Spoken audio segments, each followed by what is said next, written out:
तो चलिए फिर शुरू करते हैं बायोमॉलिक्यूल का लेक्चर नंबर 12, जिसमें हम लोग डिस्कस करने वाले हैं न्यूक्लिक एसिड के बारे में। अब अगर न्यूक्लिक एसिड की कहानी को देखें तो ये शुरू होती है हेरिडिटी से। हेरिडिटी का मतलब होता है आनुवंशिकता, जिसमें हम लोग ये कहते हैं कि किस तरीके से किसी पेरेंट सेल से जो कैरेक्टर्स होते हैं जेनेटिक मटेरियल्स के थ्रू ट्रांसमिट हो जाते हैं किसके अंदर, डॉटर सेल के अंदर। ठीक है, तो कह सकते हैं कि heredity is the transmission of characters from parent to daughter. क्या हो, ट्रांसमिशन ऑफ कैरेक्टर्स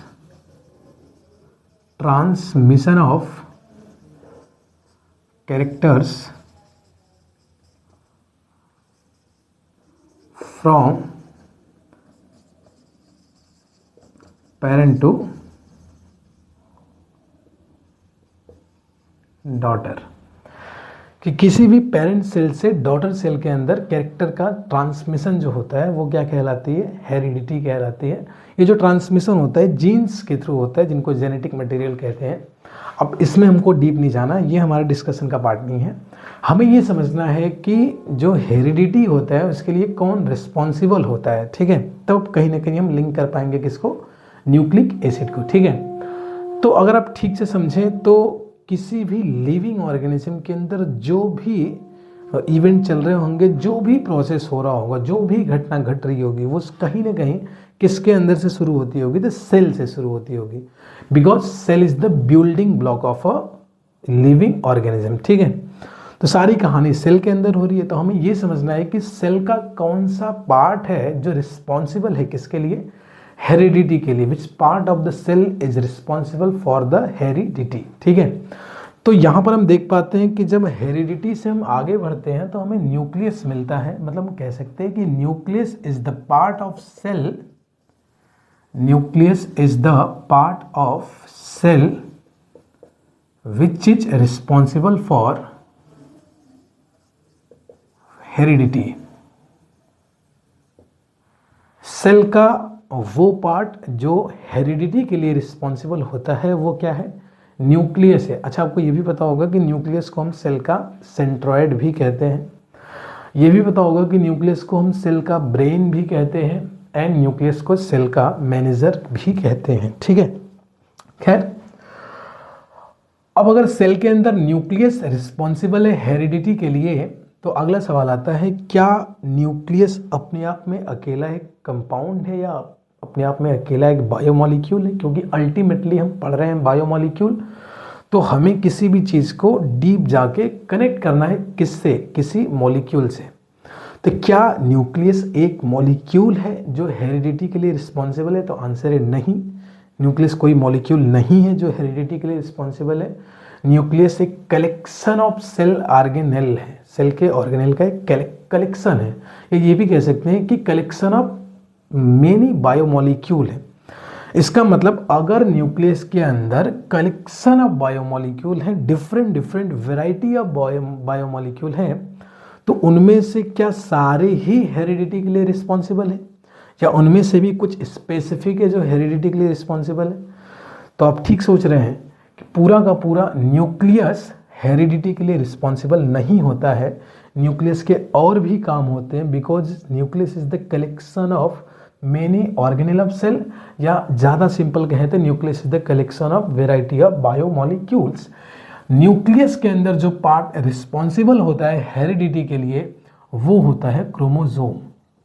इसका मतलब क्रोमोजोम क्या है, क्रोमोजोम है part of nucleus which is responsible for again heredity. अब फिर से हमारा वही सवाल, क्या क्रोमोजोम एक बायोमॉलिक्यूल है। क्योंकि फिर आप समझिएगा, हम किसी भी चीज़ को अल्टीमेटली कहाँ से कनेक्ट करना चाह रहे हैं, किसी एक मॉलिक्यूल से कनेक्ट करना चाह रहे हैं। अगर मॉलिक्यूल तक पहुँच गए तो मतलब हमारा पर्पस पूरा हुआ, क्योंकि हम चैप्टर पढ़ ही रहे हैं बायोमॉलिक्यूल। तो किसी भी फिनोमेना को या किसी भी कॉन्सेप्ट को, बायोलॉजिकल कॉन्सेप्ट हो या बायोलॉजिकल एक्टिविटी हो या बायोलॉजिकल फंक्शन हो, उसको मैं कहीं ना कहीं किससे रिलेट करूँगा, किसी एक मॉलिक्यूल से रिलेट करूँगा। ठीक है, तो क्या क्रोमोजोम एक मॉलिक्यूल है, तो आंसर फिर से नो है। तो अब हमें और अंदर जाना पड़ेगा, और क्रोमोसोम के अंदर क्या है जो क्रोमोसोम को फॉर्म करते हैं वो है protein and nucleic acid. Protein and nucleic acid क्या है? ये वो बायोमॉलिक्यूल हैं जो साथ मिलकर फॉर्म करते हैं किसको फॉर्म करते हैं? प्रोटीन को। इसका मतलब अल्टीमेटली हेरिडिटी का कॉन्सेप्ट किस बायोमॉलिक्यूल से जुड़ा हुआ है? तो प्रोटीन एंड न्यूक्लिक एसिड से जुड़ा हुआ है। अब इसके पिछले लेक्चर्स में जब प्रोटीन की कहानी पढ़ रहे थे तो वहाँ पर हमने साफ साफ कहा था कि जो प्रोटीन होता है वो बेस क्रिएट करता है किसका? एक तो स्ट्रक्चर का, दूसरा फंक्शन का। कि बॉडी के अंदर जितने फंक्शन हो रहे होते हैं वो चाहे आपके फिजिकल फंक्शन हो, चाहे साइकोलॉजिकल फंक्शन हो, किसी भी तरीके का फंक्शन अगर परफॉर्म हो रहा है बॉडी के अंदर तो उसके लिए कहीं ना कहीं बेस कौन प्रोड्यूस करता है, बेस कौन क्रिएट करता है? तो प्रोटीन होता है। इसका मतलब बॉडी के हर एक स्ट्रक्चर एंड हर एक फंक्शन में कौन इन्वॉल्व है? तो वो है प्रोटीन। तो प्रोटीन की कहानी तो हमने पिछले लेक्चर्स में कंप्लीट कर ली थी, उस पर क्वेश्चन वगैरह भी कर लिए थे। अच्छा, ये भी ध्यान रखना कि हम बायोलॉजी के एस्पेक्ट में नहीं पढ़ रहे हैं, तो हम अपने सिलेबस में जो रहेगा उसके अकॉर्डिंग हम लोग चलेंगे, ठीक है। तो प्रोटीन के साथ और कौन है जो क्रोमोसोम को फॉर्म करता है? तो वो है न्यूक्लिक एसिड। क्या अकेला प्रोटीन फॉर्म कर देगा क्रोमोसोम को? तो आंसर है नहीं, न्यूक्लिक एसिड के साथ मिलकर फॉर्म करता है। तो यहाँ से कॉन्सेप्ट किसका आता है? न्यूक्लिक एसिड का। इसका मतलब ऐसे हम कह सकते हैं कि न्यूक्लिक एसिड क्या है? न्यूक्लिक एसिड एक ऐसा बायोमॉलिक्यूल है जो प्रोटीन के साथ मिलकर क्रोमोसोम बनाता है, जो अल्टीमेटली रिस्पॉन्सिबल किसके लिए होता है? हेरिडिटी के लिए, ठीक है। तो अब आगे सवाल है कि अब न्यूक्लिक एसिड क्या है, क्योंकि हेरिडिटी कहीं ना कहीं दो बायोमॉलिक्यूल से जुड़ी हुई है। पहला है आपका है प्रोटीन और दूसरा है आपका न्यूक्लिक एसिड। अब अगर हेरिडिटी इन दो बायोमॉलिक्यूल से जुड़ी हुई है, इन्हीं से कनेक्टेड है, तो इन दोनों बायोमॉलिक्यूल की कहानी को हमें पढ़ना चाहिए। क्या समझने के लिए? हेरिडिटी को समझने के लिए। अब प्रोटीन की कहानी तो हमने पढ़ ली है पिछले लेक्चर्स के अंदर, इसलिए यहाँ पर हमें क्या पढ़ना है? न्यूक्लिक एसिड पढ़ना है, ठीक है। अब न्यूक्लिक एसिड क्या होते हैं? न्यूक्लिक एसिड होते हैं पॉली न्यूक्लियोटाइड चेन होते हैं, पॉली न्यूक्लियोटाइड चेन होते हैं विच store and transmit genetic material in living organism. तो हम कह सकते हैं कि अभी इसको छोड़ दीजिए ना, मैं इसको अभी आगे बताऊंगा ये क्या होता है। तो अल्टीमेटली न्यूक्लिक एसिड क्या है? न्यूक्लिक एसिड एक कंपाउंड है, एक ऐसा बायोमॉलिक्यूल है जो स्टोर करता है और साथ ही साथ ट्रांसमिट करता है किसको? जेनेटिक मटेरियल को। जेनेटिक मटेरियल क्या है? हम कह सकते हैं कि जिस फॉर्म के अंदर कैरेक्टर्स स्टोर होती है सेल के अंदर वो कहलाते हैं जेनेटिक मटेरियल्स, ठीक है। तो the biomolecule which store and transmit the genetic materials in a living organism is called nucleic acid, ठीक है। अब आगे की कहानी में हमें ये समझना है कि न्यूक्लियोटाइड क्या होते हैं, फिर हम पॉलीन्यूक्लियोटाइड के समझेंगे। अच्छा, इसमें एक चीज़ मैं आपको समझा दूं कि अगर आप इसको ठीक से देख पा रहे हो तो मुझे पॉली बाद में समझना है, पहले न्यूक्लियोटाइड समझना है। क्यों समझना है? क्योंकि अगर आप लिंक कर पाओ, पीछे कुछ लेक्चर से आप कनेक्ट कर पाओ, तो आपको समझ आएगा कि जैसे हमने कार्बोहाइड्रेट के अंदर मोनोसेकेराइड, डाइसेकेराइड, देन पॉलीसेकेराइड पढ़ा था, तो इसमें क्या होता था कि जो यूनिट होती थी, सिंपल यूनिट जो होती थी, वो एक यूनिट से दूसरी यूनिट को कनेक्ट करती थी किसके थ्रू? एक लिंकेज के थ्रू। लिंकेज का नाम पता है क्या है? ग्लाइकोसाइडिक लिंकेज, ठीक है। तो ग्लाइकोसाइडिक लिंकेज के थ्रू धीरे धीरे छोटी यूनिट कनेक्ट करते करते एक जायंट मॉलिक्यूल का फॉर्मेशन करती थी, जिसको मैं अल्टीमेटली पॉलीसेकेराइड या एक जायंट कार्बोहाइड्रेट बोल सकता था, ठीक है। अब उसी तरीके से हमने आगे प्रोटीन की कहानी पढ़ी, तो प्रोटीन में भी हमने देखा कि जो अल्फा अमीनो एसिड होते हैं वो सबसे छोटे यूनिट होते हैं, जो एक दूसरे से कनेक्ट करते हुए किसके थ्रू? एक लिंकेज के थ्रू। उस लिंकेज का नाम क्या है? Peptide linkage. उसके थ्रू कनेक्ट करते करते एक जायंट मॉलिक्यूल का फॉर्मेशन करते हैं। अब जैसे हमने वहाँ पे कहा था कि अगर दो छोटी छोटी यूनिट कार्बोहाइड्रेट में जुड़ती है तो उसको मैं डाइसेकेराइड बोलता था, 3 जुड़ती हैं तो ट्राइसेकेराइड, 4 है तो टेट्रा, वैसे बहुत ज़्यादा हो गया तो पॉली बोलता था। वैसे ही यहाँ पे भी था, अमीनो एसिड में भी एक अमीनो एसिड और 2 ऐसे मिलके अगर आपस में पेप्टाइड लिंकेज बनाते थे, जो एक अमाइड लिंकेज होता था, कैसे होता था? तो COH और NH2 मिलके आपस में वाटर को लूज करके अमाइड लिंकेज बनाते थे, जिसको मैं पेप्टाइड लिंकेज बोलता हूँ, ठीक है। तो वहाँ पर अगर 2 जुड़ते थे तो उसको डाई पेप्टाइड कहा जाता था। 3 है तो ट्राई, वैसे ही 10 से ज़्यादा हो जाते थे तो पॉलीपेप्टाइड कहते थे, और अगर 100 से ज़्यादा अल्फा अमीनो एसिड मौजूद है एक पॉलीपेप्टाइड के अंदर तो उसको मैं क्या बोलता था, प्रोटीन बोलता था। ठीक है, वैसे ही यहाँ पर न्यूक्लियोटाइड कह सकते हैं, ये एक यूनिट है। न्यूक्लियोटाइड जब दूसरे न्यूक्लियोटाइड के साथ एक लिंकेज के थ्रू कनेक्ट करती हुई आगे बढ़ेगी और धीरे धीरे जुड़ते हुए एक जायंट मॉलिक्यूल का फॉर्मेशन करेगी, जिसे मैं क्या बोलूँगा, पॉली न्यूक्लियोटाइड, जो अल्टीमेटली क्या कहलाएगा, न्यूक्लिक एसिड कहलाएगा।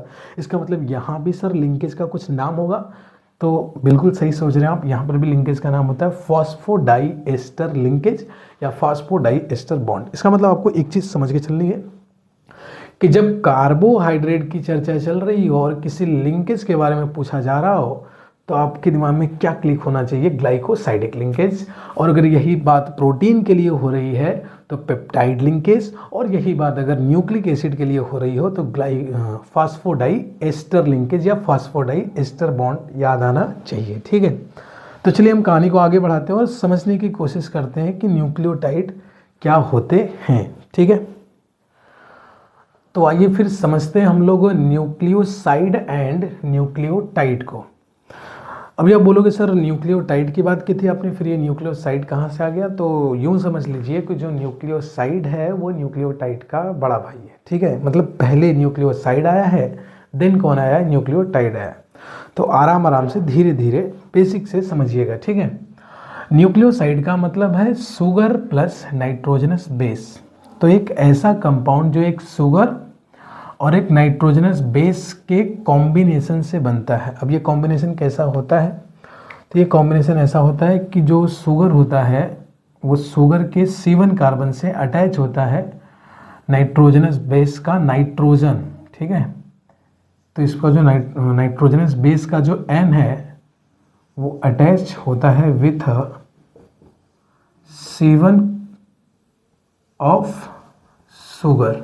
ठीक है, जो नाइट्रोजनस बेस का मतलब है कि एक ऐसा बेस जिसमें नाइट्रोजन प्रेजेंट हो। ठीक है, तो बेसिकली अमीन होगा।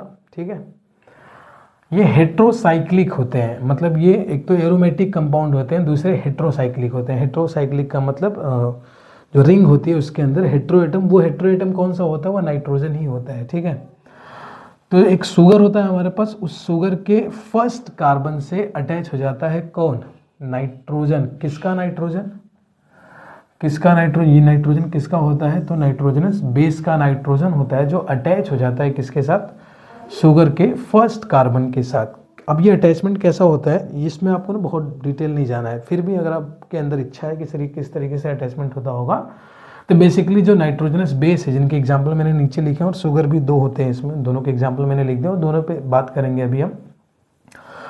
तो नाइट्रोजनस बेस में अगर आप देखेंगे कोई भी स्ट्रक्चर अगर आप उठाएंगे तो इसमें जिस N के साथ H कनेक्टेड रहेगा तो वो नाइट्रोजन का वो H, और शुगर में C1 कार्बन का जो OH होगा, C1 कार्बन पे जो OH होगा वो नाइट्रोजन के साथ जो अटैच H होगा उसके साथ कंबाइन होकर क्या बाहर कर देगा, वाटर बाहर कर देगा, और इस तरीके से नाइट्रोजन और कार्बन का क्या बन जाएगा, बॉन्ड बन जाएगा, जिसको मैं एक एग्जांपल लेके नीचे समझाऊंगा ना किस तरीके से। अभी आप ये समझ लो कि अगर हमारे पास एक शुगर हो, उसके फर्स्ट कार्बन से एक नाइट्रोजनस बेस को कनेक्ट कर दिया जाए तो जो फॉर्मेशन होगा नए कंपाउंड का वो क्या कहलाएगा, न्यूक्लियोसाइड।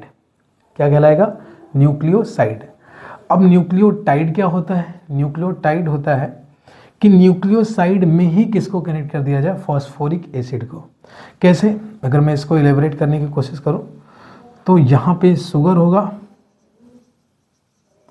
और प्लस क्या होगा, नाइट्रोजनस बेस होगा, और प्लस इसमें एक और चीज़ ऐड हो जाएगी, क्या, फॉस्फोरिक एसिड, या कभी कभी फॉस्फेट कह देते हैं क्योंकि फॉस्फोरिक एसिड से अगर इसके प्रोटॉन हटाते हैं तो फॉस्फेट का फॉर्मेशन होता है। ठीक है, अब सवाल है ये फॉर्मेशन कैसा होता होगा, तो क्या एक तो ये सवाल आना चाहिए कि जो फॉस्फोरिक एसिड है वो किससे कनेक्ट करेगा, शुगर से कनेक्ट करेगा या फिर नाइट्रोजनस बेस से कनेक्ट करेगा। ठीक है, क्योंकि तीनों को अगर आपस में कनेक्ट करना है तो जैसे हमने यहाँ पे बोला कि जो शुगर से कनेक्ट किया नाइट्रोजनस बेस, तो क्या नाइट्रोजनस बेस से ही कनेक्ट करेगा, तो आंसर है नहीं।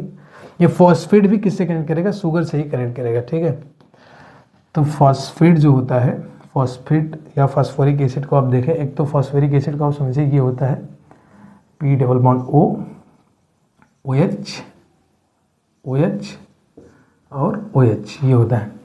तो फॉस्फोरिक एसिड का भी इधर से आपको H ही लेना है और उधर से क्या लेना है, OH। कहाँ से, जो कार्बन होगा इसका, क्योंकि इसके हर कार्बन पे OH तो लगा ही रहेगा। अब किसके, सॉरी शुगर के, ठीक है।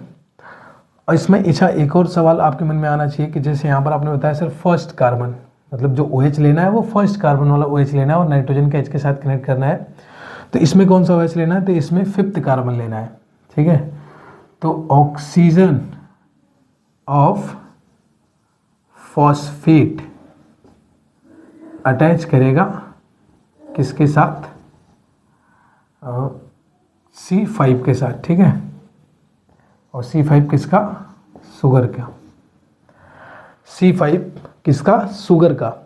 मतलब जो शुगर है उसके 5वें कार्बन के साथ कौन कनेक्ट कर जाएगा, ऑक्सीजन। किसका ऑक्सीजन, दैट इज फॉस्फेट का। कौन सा ऑक्सीजन, क्या ये वाला ऑक्सीजन, नहीं ये वाला नहीं, जो सिंगल बॉन्डेड है जिसके पास H है फॉस्फेट में, ये वाले ना, सिंगल वाले। अब इसको बना के दिखा देंगे ना, बहुत परेशान मत होइएगा, ठीक है। तो जैसे मैं अगर एक स्ट्रक्चर इसका एक रैंडम स्ट्रक्चर में सोचूं, तो मेरे पास अगर ये शुगर है, लेट से मैंने यहाँ पे ऐसे शुगर लिख दिया, ऐसे देखो, और मैंने बोल दिया शुगर का फर्स्ट कार्बन इधर है और शुगर का 5th कार्बन इधर है। तो फर्स्ट कार्बन से मैं क्या जोड़ूंगा, नाइट्रोजनस बेस, और 5th कार्बन से मैं क्या जोड़ूंगा, phosphate, that is PO4 3 negative. तो शुगर के ही फर्स्ट कार्बन से आपको अटैच करना नाइट्रोजनस बेस और 5th कार्बन से क्या अटैच करना है, फॉस्फेट, तब फॉर्मेशन किसका हो जाएगा, न्यूक्लियोटाइड का। इसका मतलब कह सकते हैं कि न्यूक्लियोसाइड और न्यूक्लियोटाइड में बेसिक जो डिफरेंस होता है वो यही होता है कि न्यूक्लियोसाइड के अंदर जो फॉस्फेट होता है वो अब्सेंट होता है, जबकि न्यूक्लियोटाइड के अंदर फॉस्फेट प्रेजेंट होता है। साथ ही साथ आपको ध्यान रखना है कि जो फॉस्फेट होगा उसका ऑक्सीजन किसके साथ कनेक्ट करता है, किसके साथ, C5 के साथ। C5 मतलब 5वां कार्बन किसका, शुगर का, ठीक है। अब एक तो आप हमने बेसिक समझा कि एक शुगर होगा, एक नाइट्रोजन बेस होगा, ये दोनों आपस में कनेक्ट करेंगे तो क्या बनेगा, न्यूक्लियोसाइड। और इसी यूनिट के अंदर अगर एक और चीज़ ऐड हो जाए, दैट इज फॉस्फेट, तो बन जाएगा न्यूक्लियोटाइड। अब ये सवाल आता है कि शुगर क्या होता है, कौन सा शुगर होता है, क्योंकि शुगर के तो बहुत एग्जाम्पल है अपने सिलेबस में, ठीक है। तो बेसिकली यहाँ पर 2 शुगर लिया जाता है, एक होता है बीटा डी राइबोस और दूसरा होता है बीटा डी 2 डीऑक्सी राइबोस। क्या होता है अभी मैं इसको समझाता हूँ। बाकी अगर मैं बेस की बात करूँ तो ये 5 बेस है जो यहाँ पर आ सकते हैं, जो adenine, guanine, thymine, cytosine, uracil. इसके अलावा इनका सिंबल आपको ध्यान रखना है AGTCU, ठीक है। ये 5 बेस, इनके नाम बहुत मुश्किल नहीं है तो ये याद रखिएगा। यही 5 बेस है जिनमें से 4 बेस हम लेते हैं यहाँ पे, 4 लेते हैं DNA के लिए और 4 लेते हैं RNA के लिए, वो आगे की कहानी में देखूंगा। अभी मैं स्टार्ट करता हूँ कहानी को यहाँ से, शुगर को, यानी राइबोज शुगर क्या होता है, और मैं वहाँ से समझाऊंगा कि डी राइबोज या बीटा डी राइबोज का क्या मतलब होता है, ठीक है। चलिए तो आइए फिर समझते हैं हम लोग राइबोज के बारे में कि राइबोज क्या होता है, और फिर यहीं से हम समझेंगे कि बीटा राइबोज या बीटा डी राइबोज या बीटा डी 2 डीऑक्सी राइबोज क्या होता है। तो राइबोज के बारे में अगर मैं एक बेसिक बात आपको बताऊं तो ये एक एल्डोपेंटोज शुगर होता है, एल्डोपेंटोज। अब अगर एल्डोपेंटोज है तो क्या आप बता सकते हो इसका जो प्राइमरी फंक्शनल ग्रुप है वो क्या है, वो है एल्डिहाइड। और इसमें कितने कार्बन हैं, तो इसमें 5 कार्बन है। अगले पॉइंट पे अगर मैं इसके फॉर्मूले की बात करूँ तो इसका फॉर्मूला होता है C5H10O5, C5H10O5। तो ये बिल्कुल कार्बन के हाइड्रेट्स वाला जो कॉन्सेप्ट था उसमें फिट आ जाता है C5H2O5 के कॉन्सेप्ट के हिसाब से। खैर अगर मैं इसके ओपन चेन स्ट्रक्चर की बात करूँ, ओपन स्ट्रक्चर की बात करूँ तो बहुत ही सिंपल स्ट्रक्चर होता है, क्योंकि प्राइमरी फंक्शनल ग्रुप हमारा CHO है तो मैं एक CHO यहाँ पे बना लूँगा हर बार की तरह, ठीक है। चलो मैं इसको ओपन करके बना लेता हूँ ताकि यहीं से मैं आपको साइक्लिक भी समझा दूँगा। तो C डबल बॉन्ड O और H, ठीक है। इसके बाद 1 कार्बन, 2 कार्बन, 3 कार्बन, 4 कार्बन।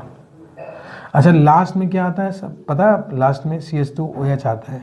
बाकी हर कार्बन पे यहाँ पे सेम साइड OH लगाना है आपको ना, कन्फ्यूजन मत पालिएगा, सेम साइड OH रहेंगे। तो H, H और H। तो आप काउंट कर लीजिए, ये आपको फॉर्मूला आपको प्रॉपर मिल जाएगा C5H10O5। अब साइक्लिक स्ट्रक्चर जो बनती है वो कैसे बनती है? तो ये आपकी फर्स्ट कार्बन हो गई और ये हो गई 4th कार्बन। तो C1 और C4 के आपस में कॉम्बिनेशन से यहाँ पर बनता है साइक्लिक रिंग, ठीक है। कैसे दिखा देता हूँ, यहाँ पे फर्स्ट कार्बन C हो गया और इससे मुझे H लगाना है, ठीक है। C से लगाना है H, तो मैं C से लगा दिया H, है ना। चलो मैं H को इधर कर लेता हूँ, C से H को इधर कर लेता हूँ। अब ये पता है ये बॉन्ड टूट जाता है, इसका H इसको मिल जाता है, तो OH को मैंने ऊपर कर लिया यहाँ से। बाकी इससे जो एज इट इज जुड़े हैं उनको जुड़े रहने दीजिए, उनके साथ कोई भी छेड़छाड़ मत करिएगा। ये तीसरा OH तो नहीं बनाना है ना, CH2H बनाना है, ठीक है।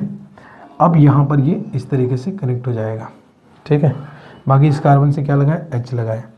फिर आपको पता है यहाँ से 2 फॉर्म बनेंगे, अल्फा फॉर्म और बीटा फॉर्म। अच्छा, ये कितने कार्बन की रिंग बन रही है या कितने मेंबर की रिंग बन रही है? तो 1 2 3 4 और एक ऑक्सीजन 5 मेंबर रिंग बनेगी। मतलब यहाँ पर हम पायरेनोज स्ट्रक्चर तो नहीं देख सकते हैं, फ्यूरेनोज स्ट्रक्चर देखना होगा फ्रक्टोज की तरह। तो यहाँ पर भी अल्फा और बीटा बनेंगे, जिसमें बाकी के OH तो सेम साइड रखने हैं। अब आपको ध्यान ये रखना है कि वो पिछला ही कॉन्सेप्ट याद रखिए, अल्फा फॉर्म जब बनाता था मैं ना, क्योंकि 5 मेंबर वाला रिंग बनेगा, तो मैं रिंग पहले बना लेता हूँ।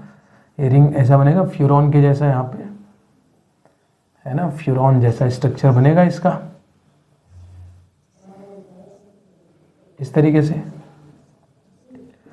हो जाएगा फर्स्ट कार्बन, ये हो जाएगा सेकंड कार्बन, ये हो जाएगा थर्ड कार्बन, ये हो जाएगा 4th कार्बन, और 4th पे ही 5th कार्बन लगाते हैं ना, याद आ रहा है या भूल गए हो? 4th पे ही 5th कार्बन लगाते हैं CH2H, ठीक है। CH2H के अपोजिट में हमेशा क्या रखते हैं? H रखते हैं। बाकी के OH, राइट वाले को हमेशा हम नीचे मानते हैं, राइट वाले को डाउन मानते हैं, तो बाकी OH हमेशा नीचे ही रहेंगे। अब आपको जो बात मैं याद दिलाना चाह रहा था वो ये याद दिला रहा था कि अगर ये वाला OH नीचे आता था तो मैं उसको क्या बोलता था? अल्फा। नीचे आता था तो क्या बोलता था? अल्फा। अगर ये ऊपर चला जाता तो मैं क्या बोलता था उसको? बीटा। इसका मतलब अगर मैं ऐसे लिखूं और यहाँ H, यहाँ H, यहाँ H लगाओ, तो ये क्या है? अल्फा और डी राइबोस, है ना। डी राइबोस क्यों बोल रहा हूँ पहले ये समझ लो। डी राइबोस मैं यहाँ से बोल रहा हूँ, अगर ग्लिसरल्डिहाइड से इसको कंपेयर किया जाए तो CH2H के ऊपर वाले कार्बन के जस्ट राइट साइड में लगा है OH, तो इसके हिसाब से ये क्या कहलाएगा? डी नाम है राइबोस, तो डी राइबोस हो जाएगा। तो ये क्या है हमारा? ये है हमारा अल्फा डी राइबोस, है कि नहीं? कैपिटल डी लिखेंगे ना, अल्फा डी राइबोस। क्या ये बात आपको समझ आ रही है? चलिए फिर से मैं समझाता हूँ कि एक तो फॉर्मूला इसका ये है, नॉर्मल स्ट्रक्चर ये, ओपन स्ट्रक्चर, कंफ्यूजन नहीं है क्योंकि CHO लगाने के बाद सारे OH आपको राइट साइड में ही रखने हैं, ठीक है। उसके बाद C1 और C4 के बीच में रिंग बनानी है। अब ये सर कह रहे हो सर नहीं समझ आया, तो ये पिछले कॉन्सेप्ट की गड़बड़ी, आपको पीछे आपको सिखाया गया है किस तरीके से ये रिंग बनाते हैं, ठीक है। रिंग बनाते समय ध्यान रखना है कि जिस कार्बन के कॉम्बिनेशन से रिंग बन रहा है उनके बीच वाले कार्बन के साथ कोई भी छेड़छाड़ नहीं करना है, ठीक है। अब यहाँ पर आपने रिंग बना दिया, फिर उसने हमने कहा था कि ये OH 2 लोकेशन ले सकता है, या तो लेफ्ट या तो राइट, वो ऊपर ओपन करके बनाते हैं। खैर वो पूछा भी नहीं जाता, मेन तो हमें ये वाला स्ट्रक्चर देखना होता है, क्योंकि यहाँ पर 5 मेंबर की रिंग बन रही है, इसलिए फ्यूरेनोज स्ट्रक्चर बनेगा, फ्यूरॉन से मिलता जुलता स्ट्रक्चर बनेगा। अगर 6 होता तो पायरेनोज बनाता, पायरॉन से मिलता जुलता, जैसा ग्लूकोज का बनाया करता था। तो यहाँ पर फ्यूरेनोज स्ट्रक्चर अगर मैं बनाऊंगा तो बाकी OH राइट का मतलब डाउन होता है, राइट का मतलब डाउन होता है। तो मैं यहाँ से 1 2 3 4 और 5th कार्बन में हमेशा हर बार की तरह, चाहे ग्लूकोज हो, चाहे फ्रक्टोज हो, चाहे लैक्टोज हो, चाहे कोई सा भी आपका मोनोसेकेराइड हो, तो मैं यहाँ पे लगा देता हूँ, ठीक है। तो यहाँ पे लगा दिया, तो 1 2 3 4 ये 5th कार्बन हो गया, ठीक है। बिल्कुल बात समझ आ रही है। राइट का मतलब डाउन होता है, तो जिनके साथ छेड़छाड़ नहीं करनी थी वो राइट में, तो उनको डाउन में रख दिया। बाकी हर बार की तरह मैंने देखा कि जब ये वाला OH जब नीचे आता था तो ये अल्फा कहलाता था, जब ये ऊपर जाता था तो क्या कहलाता था? बीटा कहलाता था। सर बीटा फॉर्म बना देंगे क्या? सर बहुत सिंपल है सर, हम खुद बना देंगे। नहीं बना पाओगे तो देख लो, OH यहाँ पे CH2OH, यहाँ पे H, इस बार OH चला जाएगा ऊपर, H आ जाएगा नीचे। तो ये क्या है सर? Alpha D ribose. ये क्या है? Beta D ribose. क्या आपको बीटा डी राइबोज समझ आया है? समझ आया है? ठीक है। तो बीटा डी राइबोज अगर आप समझ गए हैं तो बीटा 2 डिऑक्सी राइबोज समझाना कोई मुश्किल बात नहीं है। ठीक है, कैसे? देखिए, आइए देखते हैं। मैं सब मिटा दे रहा हूँ और मैं फिर से बना के दिखा दे रहा हूँ। अब डायरेक्ट करेंगे ना, हर बार ऐसे थोड़ी करेंगे, छोटे बच्चों की तरह धीरे धीरे धीरे धीरे वहाँ पहुँच रहे हैं। अब मुझे कॉन्सेप्ट समझ आ गया है कि राइबोज का जो स्ट्रक्चर होता है, पहले तो राइबोज डी कन्फिगरेशन रखता है क्योंकि CH2H के जस्ट ऊपर वाले कार्बन के राइट साइड में OH होता है, इसलिए उसका कन्फिगरेशन डी होता है। और साइक्लिक स्ट्रक्चर में इसका फ्यूरेनोज स्ट्रक्चर बनता है और वो स्ट्रक्चर मैं कुछ इस तरीके से बनाता हूँ। ये मैं पहले भी बनाता था, किसके केस में सर? फ्रक्टोज के केस में। ये हो जाता है मेरा फर्स्ट कार्बन, ये हो जाता है सेकंड कार्बन, ये हो जाता है थर्ड कार्बन, ये हो जाता है फोर्थ कार्बन, और मैं हर बार की तरह फिफ्थ कार्बन को यहाँ लगाता हूँ और उसके जस्ट अपोजिट में मैं H रखता हूँ। सारे OH उसके राइट साइड थे, मतलब डाउन आ गए। और क्योंकि मुझे बीटा डी राइबोज बनाना है, क्या बनाना है सर? बीटा डी राइबोज बनाना है, इसलिए मैं ये वाला OH नीचे ना रख करके ऊपर रखता हूँ। बाकी मुझे बचपन से ही याद है कि OH के अपोजिट में क्या होता है? H होता है। ठीक है। अब बीटा 2 डिऑक्सी राइबोज कैसे बनाऊंगा? बहुत ही सिंपल है। कैसे? सेम स्ट्रक्चर कॉपी पेस्ट करना है सर। सेम कॉपी कर देंगे तो बीटा डी राइबोज बन जाएगा? नहीं भाई, एकदम सेम नहीं करना है, कुछ दिमाग भी लगाना है ना। अच्छा, कहाँ पे क्या हमको क्या बनाना है सर? बीटा डी, उसके बाद 2 डीऑक्सी राइबोज। अच्छा, इसमें 2 आया है ना, मतलब सेकंड वाले कार्बन के साथ कोई छेड़छाड़ मत करना। मतलब सेकंड वाला कार्बन वाली कहानी को कॉपी पेस्ट नहीं करना है। ठीक है, बाकी कॉपी पेस्ट कर सकते हो सर। चलिए बाकी कॉपी पेस्ट कर देते हैं, सेकंड वाले को छोड़ देते हैं, उसको नहीं छेड़ते हैं हम अभी। क्योंकि 2 आया है इसमें। ठीक है, तो 2 डीऑक्सी राइबोज बनाना है। अब इसको जरा ध्यान से देखो ना, मैं इसको थोड़ा सा हाईलाइट करने की कोशिश करता हूँ ना। इंक खत्म हो गई मार्कर के, ध्यान से देखो ना। ये क्या लिखा गया है? 2 लिखा गया है सर। 2 को मैंने हाईलाइट किया यहाँ पे, ये मेरा रहा 2 सेकेंड कार्बन, क्योंकि गिनती में 2 का मतलब सेकेंड कार्बन ही तो होता है। और यहाँ पे लिखा है डीऑक्सी। बाकी राइबोज तो नाम है, उसको तो पता ही था हमें। डीऑक्सी ही तो नया आया है इसमें, यही वर्ड तो नया आया है और कोई वर्ड तो नया नहीं है। बीटा डी राइबोज तो मैं पीछे बना ही रखा हूँ। अब देखो, डी वर्ड लगने का मतलब होता है कि रिमूव हो गया। जैसे हम बोलते हैं डिहाइड्रेशन हो गया, मतलब वाटर रिमूव हो गया, वाटर ज़्यादा निकल गया तो उसको डिहाइड्रेशन बोलते हैं। डिहाइड्रोजनेशन हो गया, इसका मतलब हाइड्रोजन क्या हो गया? रिमूव हो गया। डिहाइड्रोहेलोजनेशन हो गया, इसका मतलब H और X दोनों ही क्या हो गए? रिमूव हो गए। और यहाँ पर डीऑक्सी मतलब डीऑक्सीजनेशन हो गया, मतलब क्या रिमूव हो गया? ऑक्सीजन रिमूव हो गया। कहाँ से रिमूव हो गया? 2 यानी सेकंड कार्बन से। इसका मतलब सेकंड कार्बन वाला O उड़ा दो तो नीचे क्या मिलेगा? H, ऊपर क्या था? H। इसलिए इसको अब मैं क्या बोलूँगा? Beta D 2 deoxy ribose. क्या ये बात आपको समझ आई है? राइबोज और बीटा डी 2 डीऑक्सी राइबोज क्या होता है? बीटा डी राइबोज पहले से ही पता था। 2 डीऑक्सी में सिर्फ क्या करना था? बीटा डी राइबोज के स्ट्रक्चर में सेकंड कार्बन वाले OH से O क्या कर देना था? गायब कर देना था। बस इतनी सी कहानी थी। क्या हमने राइबोज को एकदम बेसिक से समझा? क्या होता है राइबोज? सर राइबोज होता है पेंटो एल्डोज।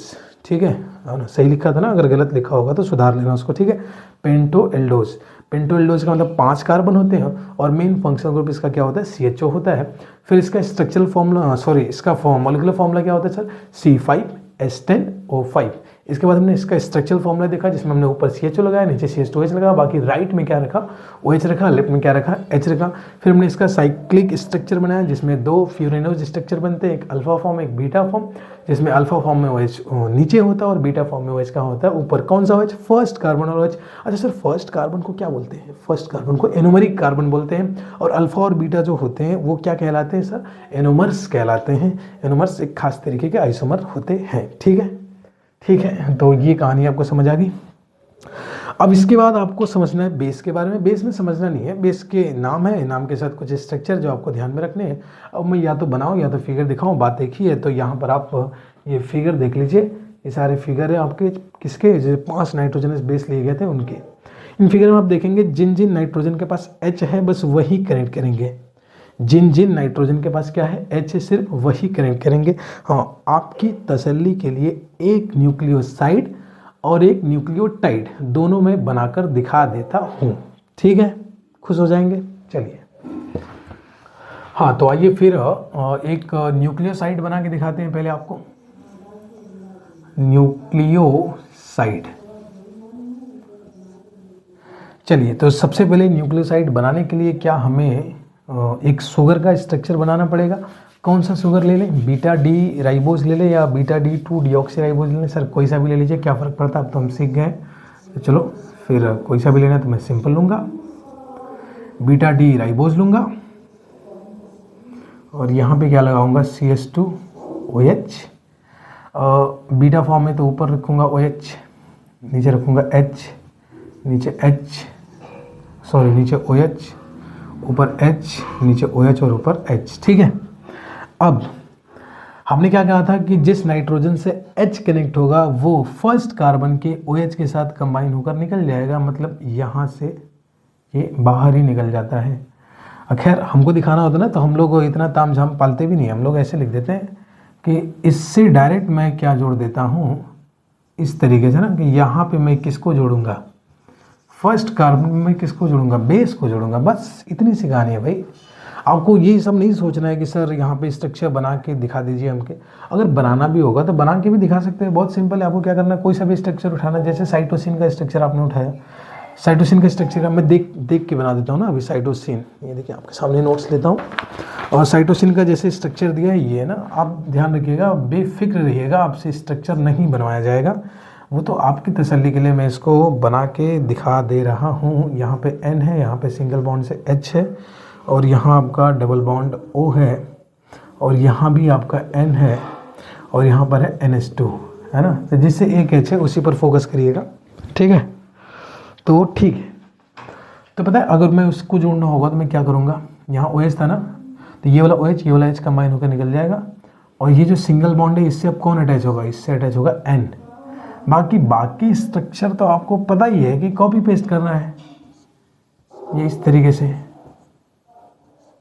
से देखो, कॉपी पेस्ट कर रहा हूँ मैं इस तरीके से, ये हो गया। ये मैंने क्या बना दिया, न्यूक्लियोसाइड बना दिया। और इसके नीचे H लगाना था ना, वो भूल गया था, कोई बात नहीं, इतना तो आप समझते हो ना। ये न्यूक्लियोसाइड बन गया। तो मैं बार बार ऐसे थोड़ी बनाता हूँ, आप NCERT में भी देखोगे ऐसे थोड़ी नहीं बनाया न्यूक्लियोसाइड का, तो फुल स्ट्रक्चर हो गया ना इसका। जनरली हम लोग न्यूक्लियोसाइड को कैसे बना देते हैं, ऐसे बना देते हैं। यहाँ पे मैं किसको कनेक्ट कर देता हूँ, बेस को, और नीचे क्या है H, बाकी यहाँ क्या है OH, यहाँ है H, यहाँ है OH, यहाँ है H, और यहाँ है आपका CH2OH, और यहाँ है H, ठीक है। चलो ठीक है। अब मैं इसी न्यूक्लियोसाइड को कन्वर्ट कर देता हूँ न्यूक्लियोटाइड के अंदर। इसी न्यूक्लियोसाइड को मैं किस में कन्वर्ट कर देता हूँ, न्यूक्लियोटाइड के अंदर, ठीक है। अब न्यूक्लियोटाइड के अंदर अगर मैं कन्वर्ट करूँ तो फास्फोरिक एसिड में लूँगा, उसका H और इसका OH कंबाइन कर दूंगा, तो ये OH क्या गायब हो जाएगा सर, बिल्कुल गायब हो जाएगा। और फास्फोरिक एसिड का जो O के साथ H था क्या वो भी गायब हो जाएगा सर, बिल्कुल गायब हो जाएगा। और ये किसके साथ बॉन्ड बनेगा, O के साथ। अगर आप कंफ्यूज हो रहे तो मैं इधर फास्फोरिक एसिड जरा बना के दिखा दूँ आपको, OH और OH।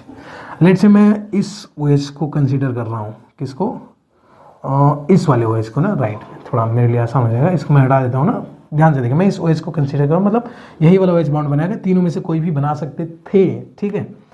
तो इसका H और जो CH2OH लगा था ये OH गायब हो गया। तो बॉन्ड कौन बनाएगा CH2 के साथ, ये O बनाएगा। तो ठीक है, चलो बना देते हैं, CH2 के साथ O बॉन्ड बनाएगा।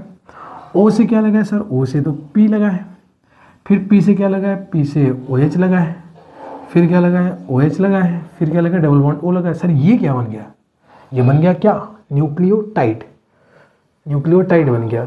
अच्छा कौन सा कार्बन था ये सर? ये देखा जाए तो first, second, third, fourth, fifth, ये फिफ्थ कार्बन ही तो है। तो यही बात तो मैं बोल रहा था कि जो फास्फोरिक एसिड या फास्फेट, अच्छा आपको सर फास्फेट कैसे होगा? फास्फेट में क्या है, ये एच हटा दो, ये एच हटा दो, इस ओ पे माइनस लगा दो, क्योंकि ये बॉन्ड बना लिया तो इस पर माइनस लगाने की जरूरत है नहीं, ये फॉस्फेट हो गया। तो बोला ये गया था कि शुगर के फर्स्ट कार्बन से कौन कनेक्ट होगा? Nitrogenous base.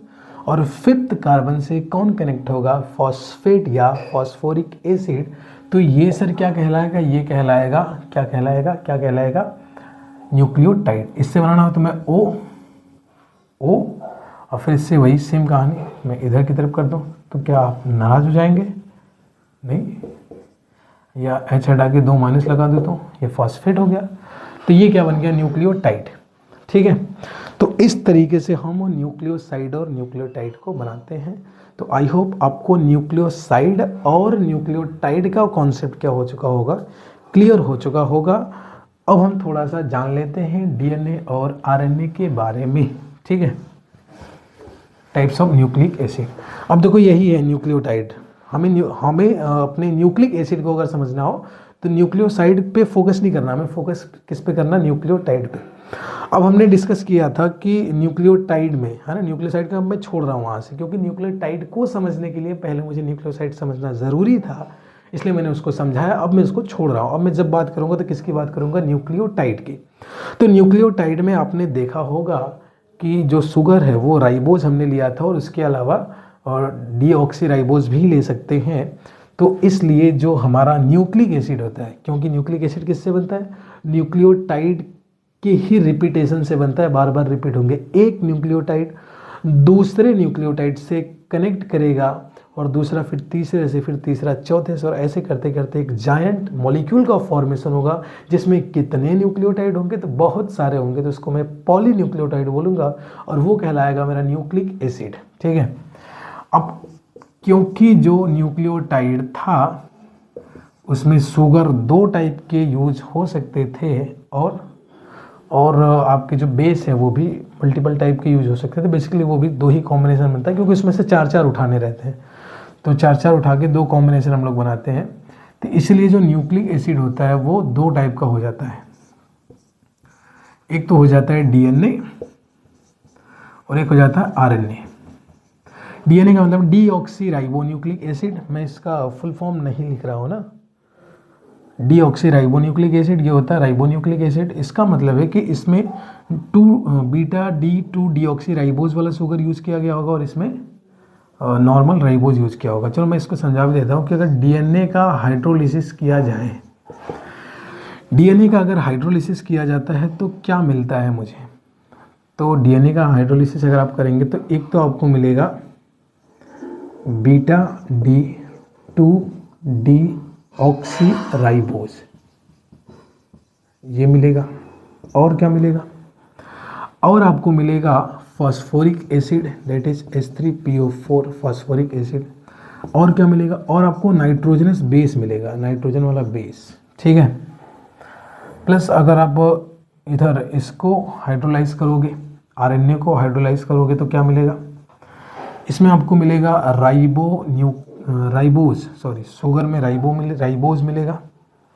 प्लस और क्या मिलेगा? फास्फोरिक एसिड मिलेगा। मिलना ही चाहिए था, क्योंकि न्यूक्लियोटाइड में अल्टीमेटली है तो यही तीनों।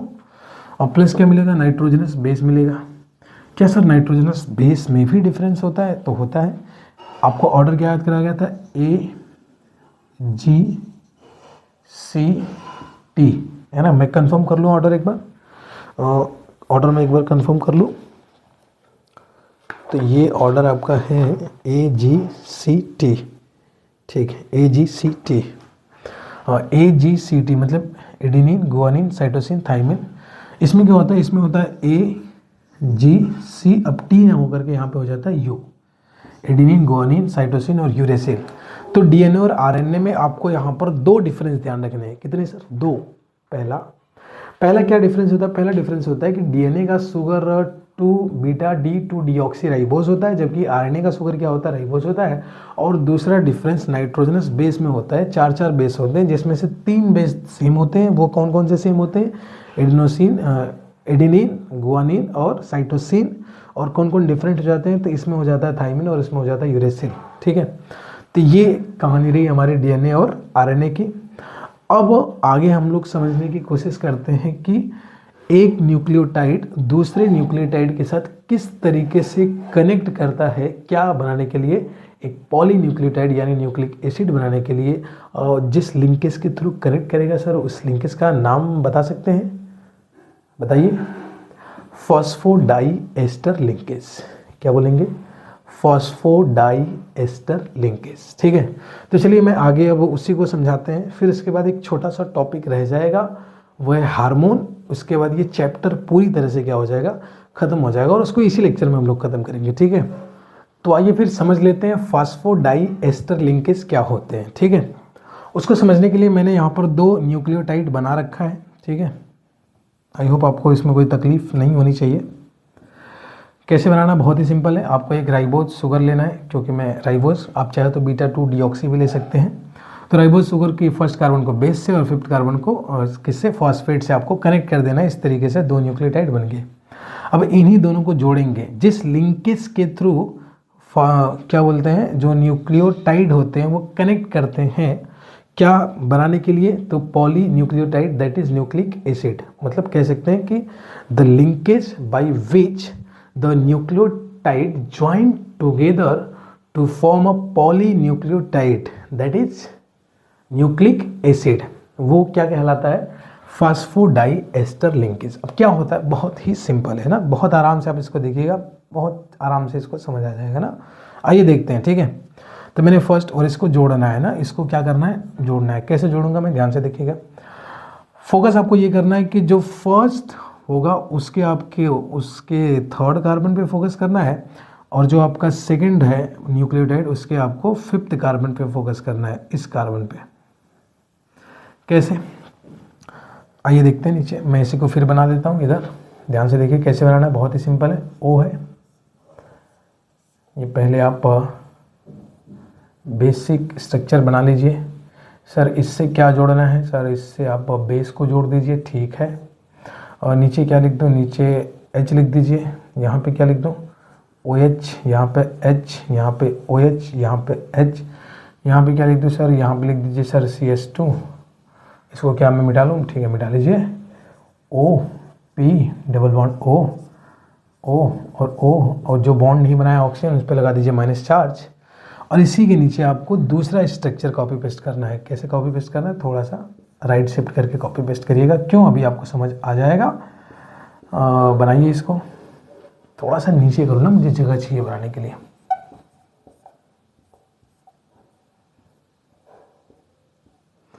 यहाँ पे क्या लिख दें, यहाँ पे लिख दीजिए सर बेस, यहाँ पे H, यहाँ पे OH, यहाँ पे OH, H, यहाँ पे H, यहाँ पे H, और यहाँ पे CS2 और CS2 के साथ। अब यहीं पे देखिए आपको करना है खेल। क्या खेल करना है, CS2 के साथ O है ना, अब इसको ऊपर की तरफ लिखिए O।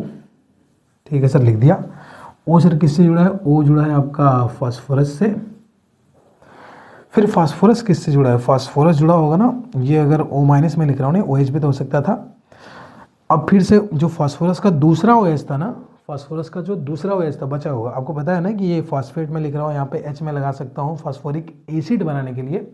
तो फास्फोरिक एसिड का जो दूसरा OH है, OH हाँ, उसमें से H और इसका OH मिलके फिर से आपको वाटर निकाल देना है। तो दूसरा OH इसके H के साथ वाटर निकालेगा ना, तो आपको पता है क्या दिखेगा कि ये ऑक्सीजन के थ्रू इससे कनेक्ट हो जाएगा, फास्फोरस से। नहीं समझ आया, ये देखो ये कार्बन था, इस कार्बन से OH लगा था, मैं इस कार्बन की बात कर रहा हूँ ना, इस पे फोकस कर रहा हूँ।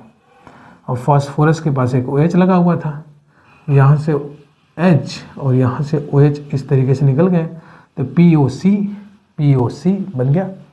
और सर फास्फोरस के दो OH, जैसे ये OH इन्वॉल्व हुआ था यहाँ पे, वैसे ही दूसरा OH इसके 3rd कार्बन। जैसे फास्फोरस का पहला OH एक शुगर के 5th कार्बन के साथ इन्वॉल्व हुआ था, वैसे ही फास्फोरस का जो दूसरा OH है वो ऊपर वाले शुगर के 3rd कार्बन के साथ बॉन्ड बना लेगा। बाकी एक डबल बॉन्ड O बचेगा इससे, और एक सिंगल बॉन्ड O- बचेगा।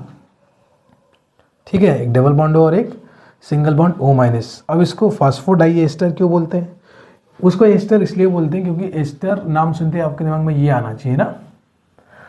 अब अगर आप ध्यान से देखो तो सी डबल बॉन्ड ओ, फिर सिंगल बॉन्ड ओ, फिर सिंगल बॉन्ड आर का मतलब क्या है, कार्बन। इसी को मैं एस्टर बोल रहा हूं। इसमें जरा ध्यान से देखें, बहुत ध्यान से ना, P double bond O, single bond O, फिर सिंगल बॉन्ड कार्बन।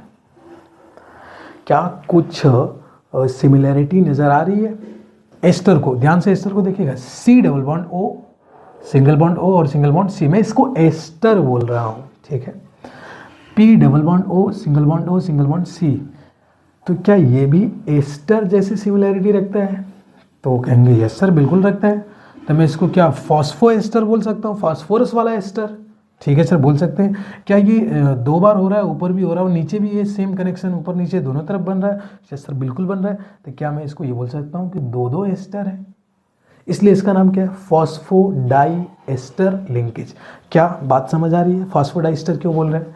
क्योंकि एस्टर जैसी सिमिलैरिटी रखता है और एक तरफ से नहीं, दो तरफ से रखता है, तो 2 एस्टर बनते हैं और ये फॉस्फो एस्टर है। क्यों फॉस्फो है? क्योंकि कार्बन तो है ही नहीं कि इसको एस्टर बोले, इसलिए इस लिंकेज का नाम क्या है, फॉस्फोडाई एस्टर लिंकेज।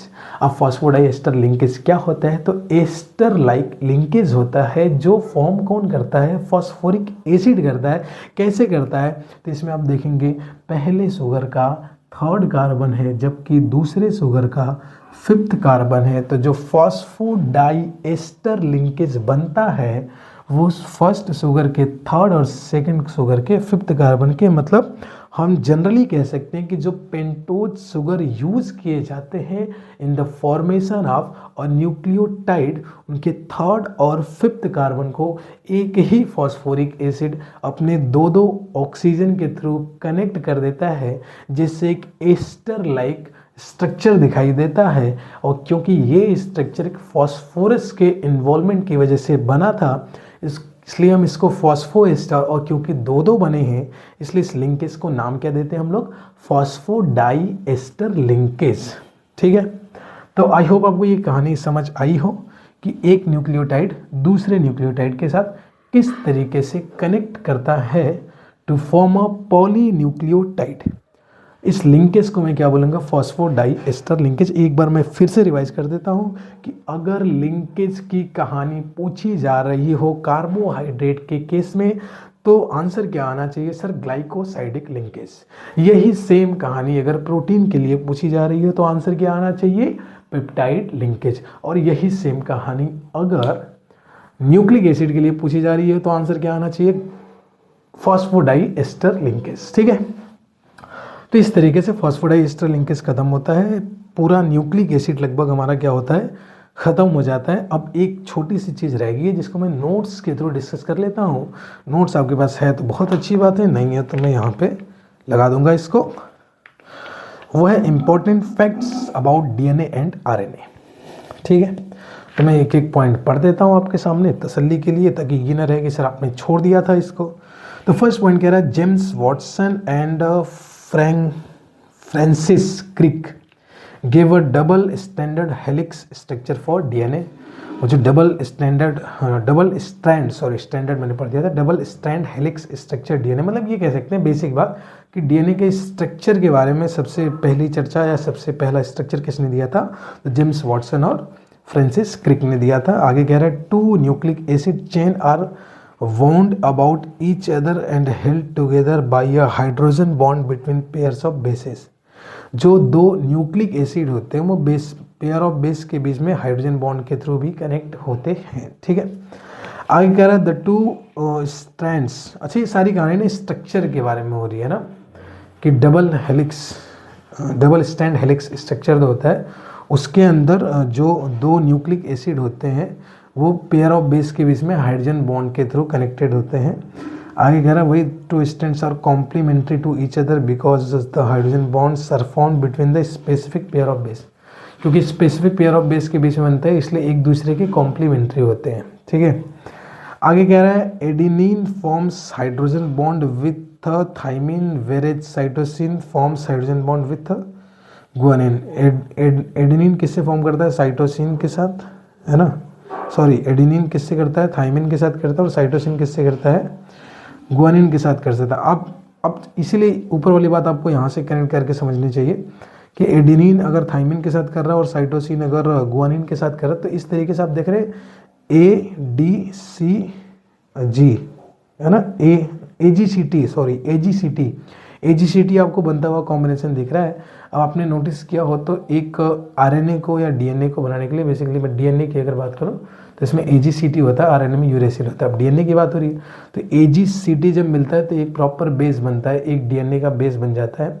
तो अब देख रहे हैं दो इधर से आ रहे हैं, दो इधर से आ रहे हैं, इसलिए ये दोनों एक दूसरे के क्या कहला रहे हैं, कॉम्प्लीमेंट्री कहला रहे हैं, क्योंकि दोनों से इधर उधर से कंबाइन होने से 4 बेस बन जा रहे हैं। तो इसलिए उसको जो 2 डबल हेलिक्स होता है उसमें एक सिंगल हेलिक्स को हम क्या मानते हैं, दूसरे का कॉम्प्लीमेंट्री मानते हैं। ठीक है, आगे कह रहा है RNA molecules are 3 type and they perform different function. ये इंपॉर्टेंट चीज़ है, इसको ध्यान रखिएगा। 3 टाइप के आरएनए होते हैं, जैसे नाम क्या दिया गया है, they are named as a messenger RNA. अच्छा, जो तीनों अलग अलग है, एक तो मैसेंजर आरएनए जिसको mRNA बोलते हैं, एक राइबोसोमल आरएनए जिसको rRNA बोलते हैं, और एक ट्रांसफर आरएनए जिसको tRNA बोलते हैं। ये क्वेश्चन पूछा गया है बोर्ड्स के अंदर, इसलिए ध्यान रखिएगा। आरएनए 3 टाइप के होते हैं, mRNA, rRNA और tRNA। mRNA का मतलब मैसेंजर आरएनए, और tRNA का मतलब है ट्रांसफर आरएनए, और rRNA का मतलब है राइबोसोमल आरएनए। ठीक है, अब इसमें एक छोटा सा टॉपिक रह जाता है हार्मोन, जिसके बारे में कुछ बेसिक पॉइंट्स हैं, यहाँ से ना क्वेश्चन ना के बराबर बनते हैं। फिर भी अपनी तसल्ली के लिए कुछ बेसिक पॉइंट मैंने लिख रखे हैं, उसको मैं यहाँ पे ऐसे चिपका देता हूँ, उसको आप देख लीजिएगा।